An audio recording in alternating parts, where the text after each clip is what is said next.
The story about McKenzie Scott that is commonly shared online often feels like a kind of revenge fantasy. It portrays her as a woman who was betrayed, only to rise above her pain and turn it into a powerful force for giving back. However, the truth is far more nuanced and, in many respects, even more impressive than this simplified version.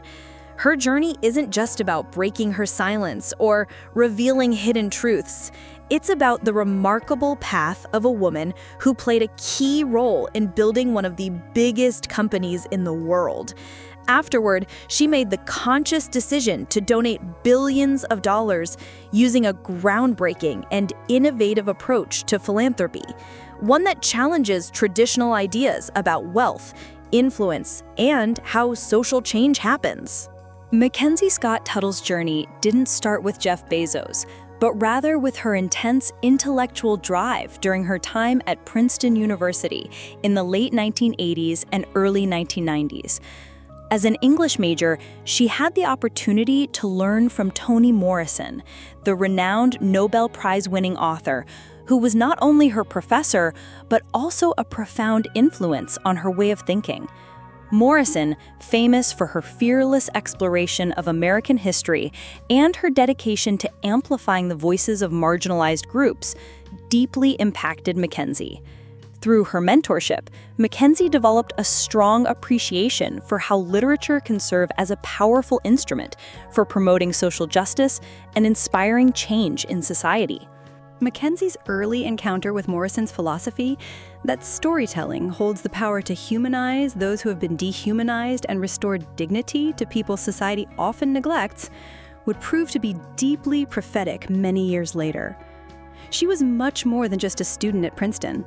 McKenzie was a serious and passionate writer, with literary ambitions that went far beyond the role of being simply someone's wife or business partner.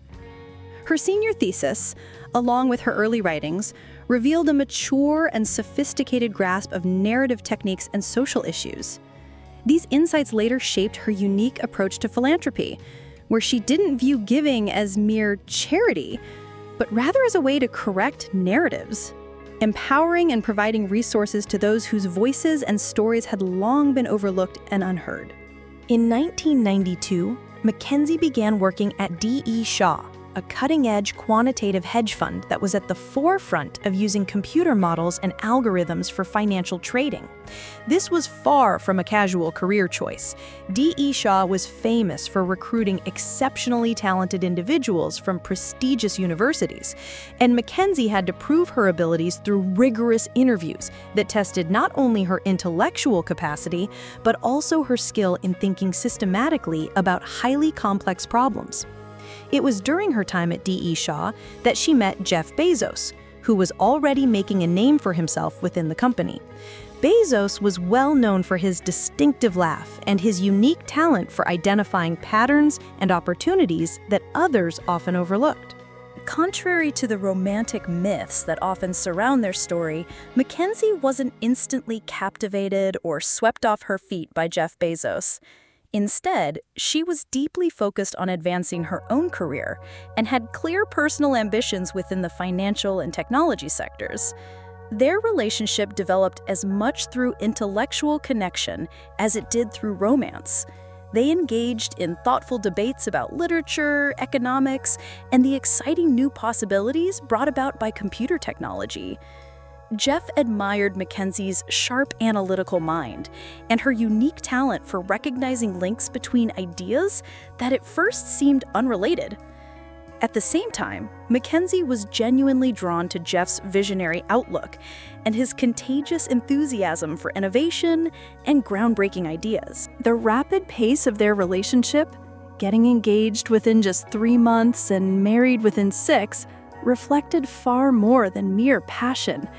It demonstrated a deep mutual understanding that they were intellectual equals, united by a shared vision to create something truly meaningful and impactful together.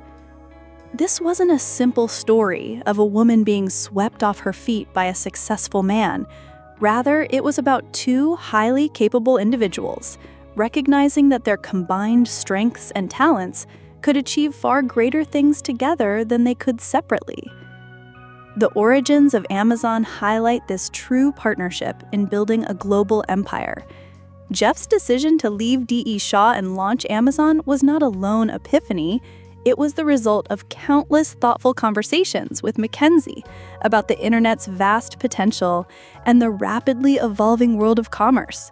The well-known cross-country road trip from New York to Seattle, where Jeff worked on business plans while McKenzie handled the driving, has become a legendary story in startup history.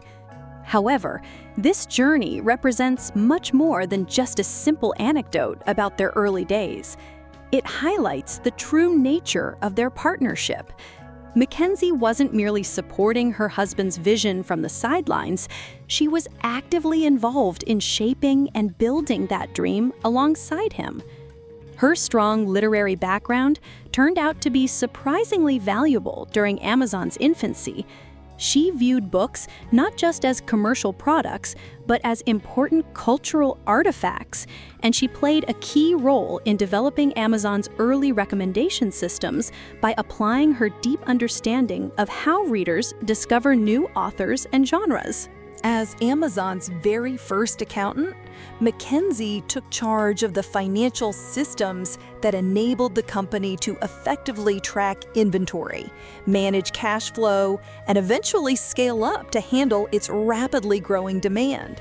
Her strong educational foundation from Princeton, combined with the analytical skills she developed at D.E. Shaw, played a vital role in designing the operational frameworks that were essential for Amazon's rapid expansion. However, perhaps even more importantly, McKenzie brought a much-needed sense of organizational discipline to balance Jeff's visionary but sometimes chaotic approach.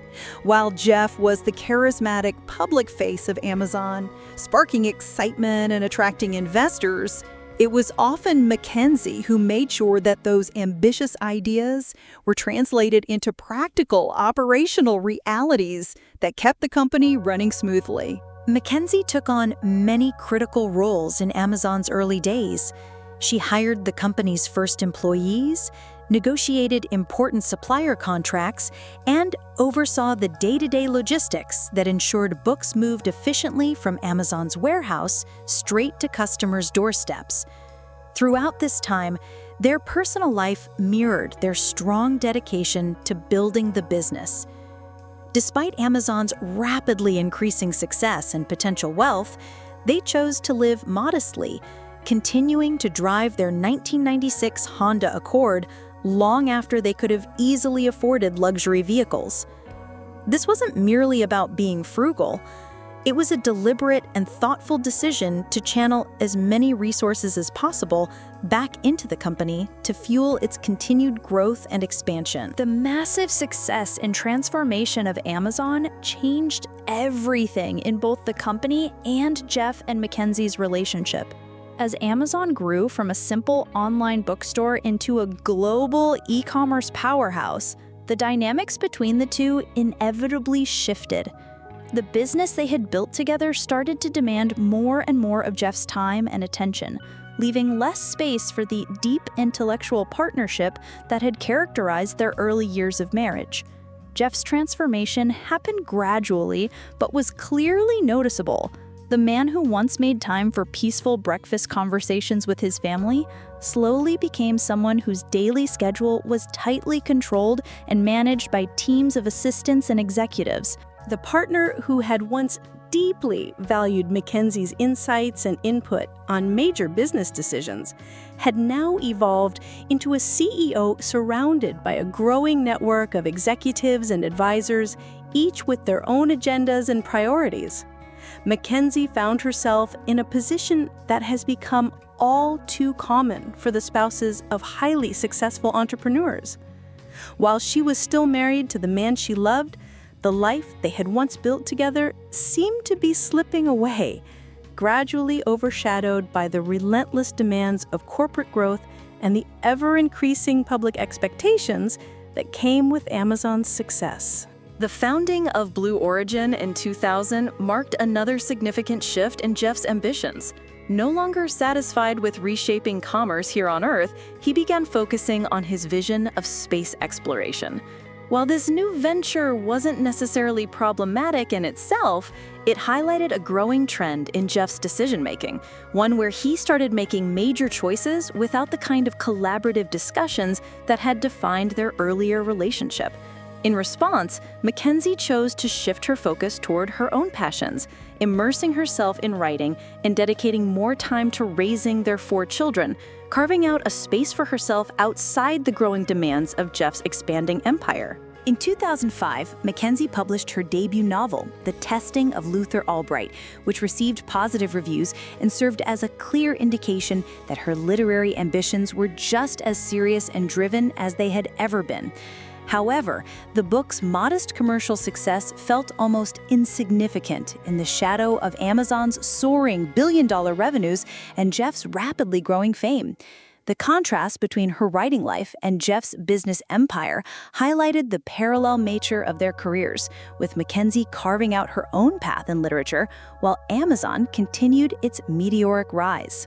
As Jeff rose to become one of the most well-known and influential business leaders in the world, McKenzie quietly pursued and built her own career as a novelist.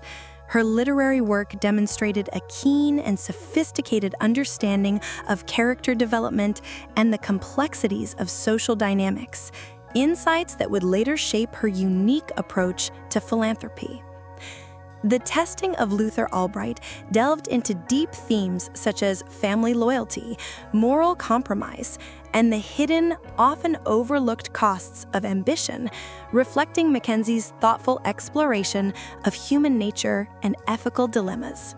The protagonist of The Testing of Luther Albright, Luther, is a man whose relentless focus on providing for his family leads him to neglect their emotional well-being. This theme likely resonated on a personal level with McKenzie, especially as she witnessed Jeff becoming increasingly consumed by the demands of Amazon. McKenzie's second novel, Traps, published in 2013, took her exploration of complex human themes even further, probing deep into issues of identity and authenticity. The story follows 4 distinct characters whose lives unexpectedly intersect, each grappling with the disparity between how they present themselves to the world and who they truly are beneath the surface. The themes of Traps, particularly its exploration of hidden truths and the search for authentic self-expression, would later prove prophetic for McKenzie as she navigated her own journey. During this time, McKenzie successfully balanced her literary career with extensive volunteer work, dedicating herself to causes that mattered to her. She served on the board of Bystander Revolution, an organization focused on anti-bullying efforts, and was actively involved in several educational and literary nonprofits. These experiences provided McKenzie with invaluable first-hand knowledge of how charitable organizations operate, as well as the challenges they face in securing the necessary funding and creating sustainable long-term impact. The end of Jeff and McKenzie's marriage was far from the dramatic tale of betrayal that many tabloid stories have portrayed. In reality, their divorce was the natural conclusion of years of growing apart as their paths in life diverged. The timing of their divorce announcement in January 2019, just one day before the news of Jeff's relationship with Lauren Sanchez became public, was not an indication that McKenzie had some sort of insider knowledge of an impending scandal. Rather, it was likely the result of careful legal strategy by divorce attorneys who understood the importance of controlling the narrative. Their goal was to protect the interests of both parties, while most importantly safeguarding the privacy of their children during a highly publicized moment. The joint statement that Jeff and McKenzie released following their divorce was notably mature and respectful. It read, "We want to make people aware of a development in our lives. As our family and close friends know, after a long period of loving exploration and trial separation, we have decided to divorce and continue our shared lives as friends." This carefully chosen language indicated that their separation had been a long process, with both of them working through whether their marriage could be saved. Their decision to divorce wasn't a hasty response to infidelity or sudden conflict. It was a thoughtful and deliberate conclusion that, over time, they had evolved into different people with separate visions for the future. And then, of course, came the monumental $36 billion decision that redefined their approach to wealth and power. McKenzie's choice to accept around 25% of the couple's Amazon stock, valued at approximately $36 billion at the time, was both a pragmatic and strategic decision. She had played a crucial role in building Amazon from the ground up and was legally entitled to a substantial portion of the company's immense value. However, what followed next radically transformed McKenzie from merely a wealthy divorcee into one of the world's most powerful philanthropists. Instead of treating her settlement as personal wealth to be safeguarded and enjoyed, McKenzie viewed it as a tool, a means to address the deep-rooted systemic inequalities in society. This shift in perspective would set her on a path of extraordinary charitable giving, reshaping the landscape of philanthropy. McKenzie's decision to sign the Giving Pledge in May 2019, committing to donate at least half of her wealth during her lifetime, marked a significant departure from how most billionaires interact with money. But what truly set her apart wasn't just the commitment itself, it was her approach to how that giving would take place. Her model represented what could be called the giving revolution, a completely new framework for philanthropy. McKenzie's approach radically challenged nearly every conventional practice surrounding charitable donations by wealthy individuals. Instead of focusing on traditional methods of giving, McKenzie sought to fundamentally shift the power dynamics, rethinking what it means to use wealth for social good. Traditional philanthropy often comes with cumbersome application processes, detailed reporting demands, and a focus on donor recognition that can sometimes overshadow the very organizations being supported. In contrast, McKenzie and her team took a radically different approach. They conducted extensive research to identify nonprofit organizations already doing impactful work in the communities that needed help the most. Instead of waiting for organizations to apply for funding, they took the initiative by proactively reaching out to nonprofits, offering unrestricted gifts. This approach allowed these organizations the flexibility to use the funds in the most effective and meaningful ways, without the constraints often imposed by traditional donors. McKenzie's decision to provide unrestricted funding was a game changer, as it allowed organizations to allocate the money in whatever way they deemed most effective. This approach reflected an unprecedented level of trust in nonprofit leaders and acknowledged that those who are closest to the issues often have the best insight into how to address them. Moreover, McKenzie's philanthropic efforts were not random acts of generosity, but strategically focused on themes like justice, equity, and systemic change. A closer analysis of her giving patterns reveals a deep, sophisticated understanding of how complex, systemic problems demand coordinated and multifaceted responses.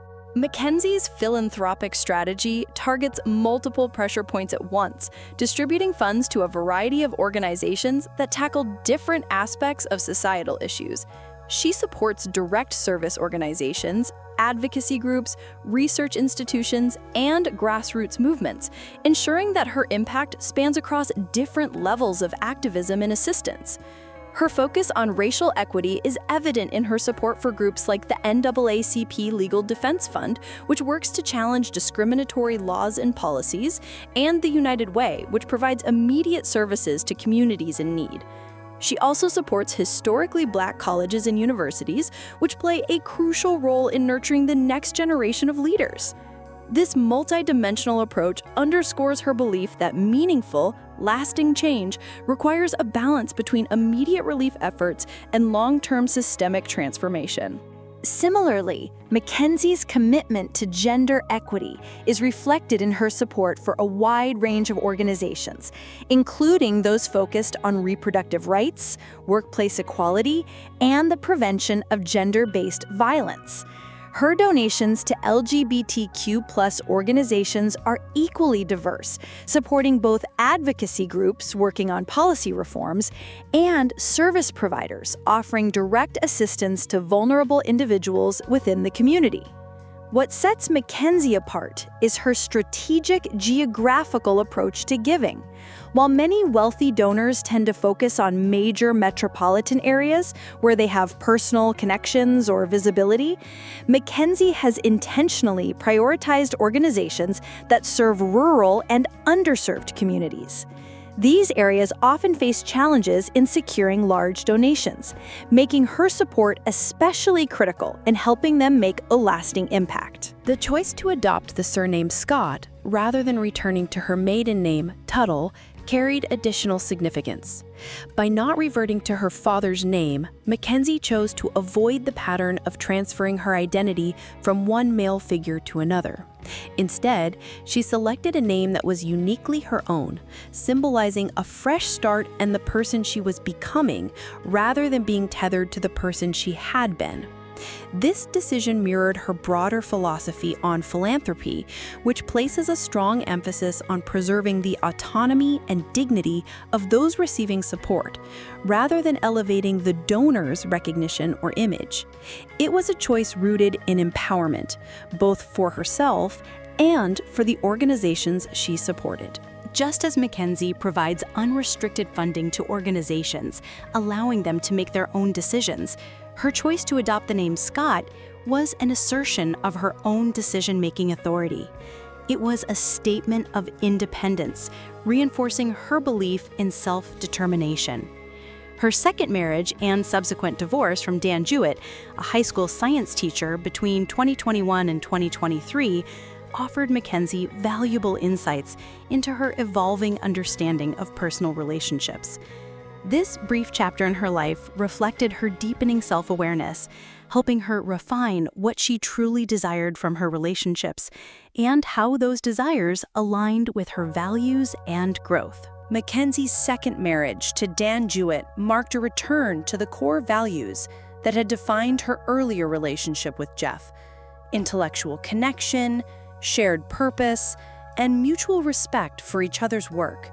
Jewett, who taught at the private school in Seattle attended by McKenzie's children, represented a stark contrast to the corporate executive world she had known during her marriage to Jeff. His dedication to education and his modest lifestyle mirrored McKenzie's evolving priorities, which increasingly centered on service and social impact rather than the accumulation of wealth. This relationship reflected her shift towards simpler, more purposeful living, grounded in values that prioritized giving back to the community. The dissolution of McKenzie's second marriage was handled with the same privacy and dignity that characterized her divorce from Jeff, signaling that McKenzie had learned to prioritize her own needs and well-being over societal expectations. Rather than remaining in a relationship that no longer served her, she showed immense courage by making the difficult choice to step away in pursuit of a more authentic life. Her actions demonstrated her commitment to living truthfully, even when that meant making hard decisions. By 2024, McKenzie Scott had donated over $14 billion to more than 1,600 organizations, solidifying her place as one of the most generous philanthropists in American history. Her giving transcended mere financial numbers. Her impact was measured not by the amount of money donated, but by the lives changed and the systemic issues addressed. However, the true impact of McKenzie's giving goes well beyond the dollar figures. Her innovative approach to philanthropy has inspired other wealthy donors to reevaluate their own giving strategies. The success of her unrestricted funding model, empowering organizations to use resources where they're most needed, has prompted both foundations and individual philanthropists to scale back bureaucratic hurdles and place more trust in nonprofit leaders' expertise. McKenzie's approach has proven that when organizations are given the flexibility to make their own decisions, they can achieve far greater and more meaningful impact. McKenzie's philanthropy goes beyond just the financial impact. It has provided a significant boost to the organizations she supports, not only through funding, but through the validation of being chosen by someone renowned for her thorough due diligence. Her endorsement has helped smaller organizations attract additional support and has brought attention to causes and strategies that might otherwise have been overlooked. This mirrors her approach to writing, where she used narrative as a tool for social action. Just as she gave voice to the marginalized in her novels, McKenzie now uses her wealth and influence to amplify causes that need recognition, transforming them into powerful agents of change. In a society where worth is often equated with wealth accumulation, McKenzie has shown that giving money away can be more rewarding than amassing it. Her approach to philanthropy defies the ego-driven motives that often accompany large donations. She doesn't seek public recognition, avoids naming rights, and doesn't demand seats on boards or detailed reports on how her money is spent. This humble approach represents a radically different relationship with power and influence compared to most wealthy individuals, highlighting a focus on service, impact, and the dignity of those she seeks to help. McKenzie Scott's journey from being a corporate spouse to an independent philanthropist presents a powerful alternative narrative about wealth, success, and social responsibility. Instead of framing her story through the lens of divorce drama or a revenge fantasy, it stands as a testament to how anyone, regardless of their status or wealth, can choose to prioritize service over self-interest and impact over accumulation. Her transformation underscores the possibility of redefining success, not through material gain, but through meaningful contributions that elevate others and address systemic inequality. The true power of McKenzie Scott's story lies not in the details of her marriage or divorce, but in her ability to show that wealth can be wielded as a tool for justice rather than a mere symbol of success. In an era marked by growing inequality and social division, her example offers a refreshing vision of how those with vast resources can choose to be part of the solution, using their privilege to address systemic issues rather than perpetuate them. McKenzie demonstrates that philanthropy, when approached with humility and a commitment to real change, has the potential to reshape society for the better.